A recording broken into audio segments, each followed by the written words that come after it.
China said it has no intention to join the U.S. and Russia in a trilateral arms control talk in Vienna next week.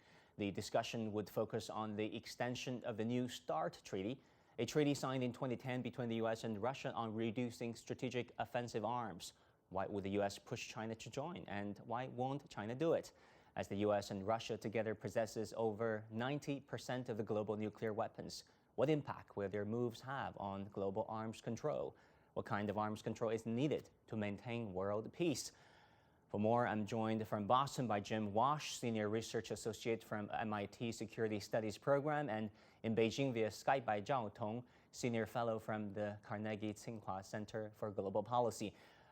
Jim, according to the latest report from the Stockholm International Peace Research Institute, the reductions in U.S. and Russian strategic nuclear forces required by their 2010 New START treaty were pretty much completed in 2018, and so it was in 2019. What can we expect from this round of talks? Well, I think we're careening towards a deadline. This treaty expires early in 2021, and whether it's President Trump or a newly elected president, that's a really short timeline in order to do all the hard negotiations that would be required to extend that treaty. Now, at the end of the day, the parties can give themselves a break and just say, we'll extend the deadline in order to negotiate a follow-on or an extension of the treaty. But right now, I don't think it looks very good. It requires political will and enough time to do it, and I don't see either of those things. This is an Obama treaty. New START is an Obama treaty. President Trump has said he wants to do something in the nuclear arena, but he doesn't seem particularly motivated on it. And frankly, I think he's completely focused on his reelection campaign. So not much has happened. And despite some occasionally good words mixed in with some bad words, I don't expect much to happen between now and the end of the year. Well, Mr. Zhao, we just heard from Jim. He doesn't expect much to happen given the domestic politics on both sides, especially in the U.S. What's your take, Mr. Zhao? Well, I think it's true that the U.S. is not really interested in extending the New START treaty as is, because looking forward, Russia is not a real concern for the United States, despite the fact that Russia is maintaining a similar level of nuclear capability as the United States. But if you look at the overall economic capacity of Russia and its long-term economic potential, I think the United States feels that Russia simply doesn't have the capability to significantly build up its strategic military capabilities in the future. So to maintain a solely bilateral treaty with Russia is not that attractive to Washington. But Washington is really interested in broadening the existing bilateral treaty to include areas where Russia has a clear military advantage, such as non-strategic tactical nuclear weapons. Russia has more of these weapons than the United States. And the U.S. wants to use this opportunity to also include China into a trilateral treaty because China is modernizing its nuclear forces and is viewed by Washington as its most important long-term rival. Well, Jim, how many nuclear warheads do you think the U.S. and Russia should keep? Because one school of thought, at least, argues that it's actually good to have a quote-unquote healthy number of nuclear warheads so that it serves as nuclear deterrent to keep world peace. Yeah, I think the phrase healthy number of nuclear weapons is an oxymoron. I think it should be as few as possible, and China traditionally, although it seems to be changing, has had a deterrent doctrine of a minimal deterrent, the fewest number possible to achieve deterrence to keep another country from attacking you. And I think that's what the U.S. should have. Now, people can debate that number. Is that, right now we have 1,500 strategic warheads, plus or minus, and, some tactical nuclear warheads and thousands more in reserve.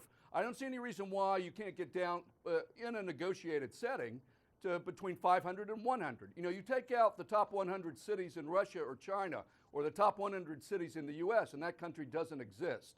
So I think nuclear weapons are sufficiently robust that you can get down to pretty small numbers 100 or so and still maintain deterrence. I mean, China's had in the hundreds. It has that SIPRI report says that China now has roughly 320 nuclear warheads, double what India has. So it has 300, and it has no one's attacked China. So I think the U.S. can go to pretty low numbers, but that's a very hard thing to accomplish. Well, let's talk about America's demand that China join this trilateral negotiation. The U.S. has been urging China to join the trilateral arms control talks, while China has repeatedly reiterated that it has no intention of doing so whatsoever. Let's hear what the Chinese Foreign Ministry had to say. China's nuclear power is not on the same order of magnitude as that of the U.S. and Russia. It is not yet the right timing for China to participate in nuclear disarmament talks. The U.S. time and again drags China into the New START extension issue between the U.S. and Russia. It is the same old trick whenever it seeks to shift responsibility to others.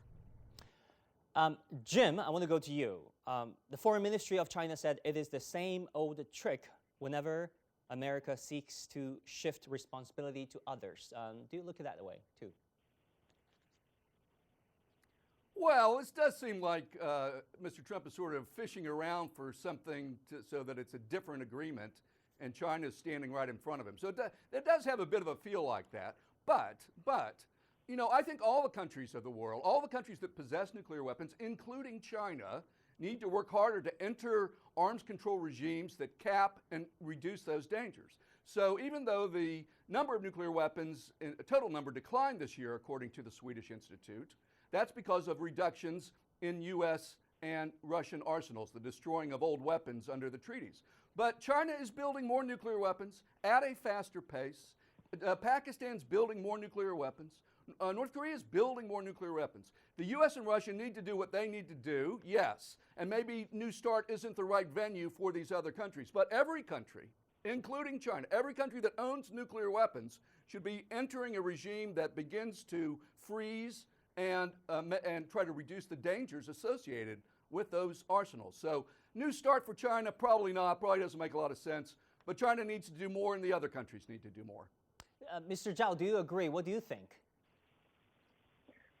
Well, I think, China is not necessarily opposed to arms control. In fact, in China's new security concept promoted by Chinese President Xi, a key element of that is cooperative security. And arms control is a very important instrument for achieving cooperative security. And China's nuclear policy, for example, for a long time is based on the premise that eventually all the nuclear powers will completely disarm and achieve full nuclear denuclearization in the world. I think that the issue is there is a reason that China feels the need to continue modernizing its nuclear forces. And if the United States wants to bring China into a future arms control framework, the U.S. needs to be serious to address those concrete concerns behind Chinese nuclear modernization. One of the major Chinese concerns is the U.S. development and deployment of missile defense system, which can, to some extent, undermine Chinese nuclear retaliation capability and therefore making it less capable for China to deter a nuclear aggression from the United States. The important thing for the United States to do is to offer concrete arms controls proposals on the table that also addresses Chinese security concern. I think that will show that U.S. is really sincere in promoting multilateral arms control. Well, Mr. Zhao, what is China's position, stance on arms control? Because many are worried about China's military growth. Is China changing its nuclear weapons policy at all? Well, over the last few decades, as our American colleague has mentioned, China has maintained a very modest nuclear posture. It has long relied only on a very small nuclear arsenal for strategic deterrence. And it's also true, throughout the last few decades, China is slowly and incrementally modernizing its nuclear forces. But again, that is primarily driven by Chinese concern about new military threats, including those from missile defense and conventional precision weapons that can threaten the credibility of Chinese nuclear forces.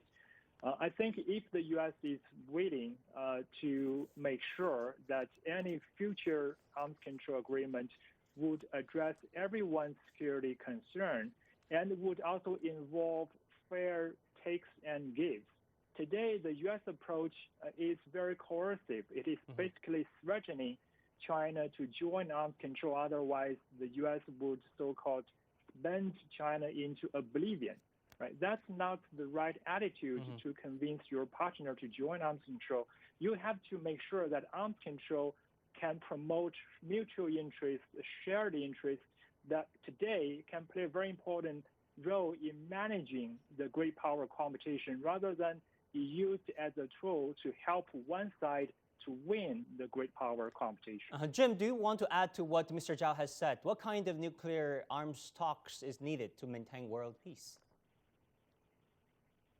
No, I agree with the basic principles outlined by my colleague. I think it has to be something where you're not coercing the other party. It has to be based on mutual interests, and China has some legitimate concerns about U.S. missile defenses. Now, I don't think that justifies building nuclear weapons at a faster pace than China did before or venturing off to build a triad, but I think the basic critique is true, that the U.S. has not been serious in offering concrete proposals and has not really put in the hard work and homework required to advance this. This is very difficult stuff. It took the U.S. and the Soviets years and years to negotiate these things, highly technical, highly intricate, and the only way you make progress is, with the right attitude and hard work. And so I generally agree. But in the meantime, while we wait for a change in U.S. policy, I don't think China should be building more nuclear weapons. All right, points taken. I would also, by the way, if I can add, I would also add that if China can help with Pakistan, that would be great. Particularly, Chinese foreign minister had mentioned the Conference of Disarmament in Geneva. That has been held up. Any progress there has been held up by Pakistan.